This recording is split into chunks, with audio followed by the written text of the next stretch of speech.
हरियाली श्रावणी तीज की प्रमाणिक कथा। सावन मास के शुक्ल पक्ष की तृतीया तिथि को महिलाएं शिव पार्वती का विशेष पूजन करती हैं। उसे हरियाली तीज कहा जाता है। देश के बड़े भाग में यही पूजन आषाढ़ तृतीया को मनाया जाता है। उसे हरितालिका तीज कहते हैं। दोनों में पूजन एक जैसा होता है, अतः कथा भी एक जैसी है। श्रावण मास के शुक्ल पक्ष की तृतीया को श्रावणी तीज कहते हैं, परंतु ज्यादातर लोग इसे हरियाली तीज के नाम से जानते हैं। ये त्योहार मुख्य रूप से उत्तर भारत में मनाया जाता है। इस दिन स्त्रियां माता पार्वती जी और भगवान शिव जी की पूजा करती हैं। इस दिन महिलाएं निर्जला व्रत रखती हैं।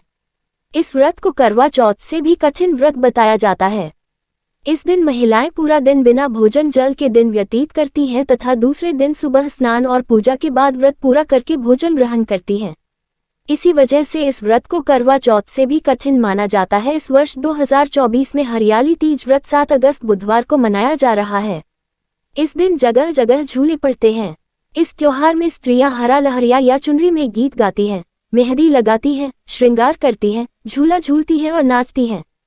हरियाली तीज के दिन अनेक स्थानों पर मेले लगते हैं और माता पार्वती की सवारी बड़े धूमधाम से निकाली जाती है।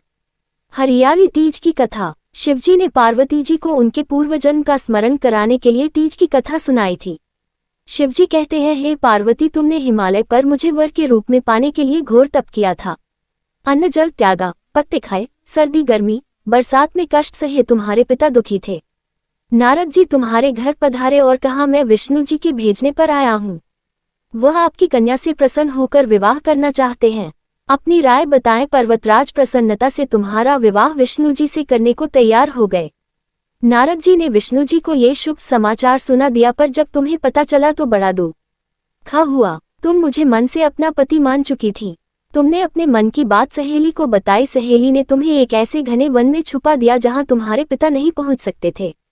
वहां तुम तप करने लगी। तुम्हारे लुप्त होने से पिता चिंतित होकर सोचने लगे, यदि इस बीच विष्णु जी बारात लेकर आ गए तो क्या होगा। शिवजी ने आगे पार्वती जी से कहा, तुम्हारे पिता ने तुम्हारी खोज में धरती पाताल एक कर दिया, पर तुम न मिली। तुम गुफा में रेत से शिवलिंग बनाकर मेरी आराधना में लीन थी। प्रसन्न होकर मैंने मनोकामना पूरी करने का वचन दिया। तुम्हारे पिता खोजते हुए गुफा तक पहुंचे। तुमने बताया कि अधिकांश जीवन शिवजी को पति रूप में पाने के लिए तप में बिताया है। आज तप सफल रहा। शिवजी ने मेरा वरण कर लिया।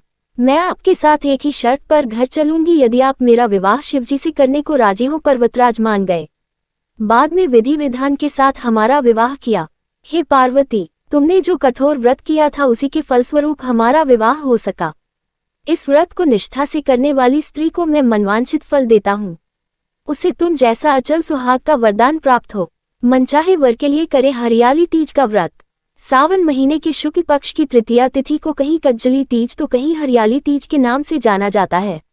भविष्य पुराण में देवी पार्वती बताती हैं कि तृतीया तिथि का व्रत उन्होंने बनाया है जिससे यों को सुहाग और सौभाग्य की प्राप्ति होती है। सावन महीने में तृतीया तिथि को 100 वर्ष की तपस्या के बाद देवी पार्वती ने भगवान व को पति रूप में पाने का वरदान प्राप्त किया था। हरियाली तीज पूजा विधि। हरियाली तीज के दिन विवाहित स्त्रियां अपने पति की दीर्घायु के लिए व्रत रखती हैं। इस दिन स्त्रियों के मायके से श्रृंगार का सामान और मिठाइयां उनके ससुराल भेजी जाती है। हरियाली तीज के दिन महिलाएं सुबह घर के काम और स्नान करने के बाद 16 श्रृंगार करके निर्जला व्रत रखती हैं। इसके बाद मां पार्वती और भगवान शिव की पूजा होती है। पूजा के अंत में तीज की कथा सुनी जाती है। कथा के समापन पर महिलाएं मां गौरी से पति की लंबी उम्र की कामना करती है। इसके बाद घर में उत्सव मनाया जाता है और भजन व लोक नृत्य किए जाते हैं। इस दिन हरे वस्त्र, हरी चुनरी, हरा लहरिया, हरा श्रृंगार, मेहंदी, झूला झूलने का भी रिवाज है।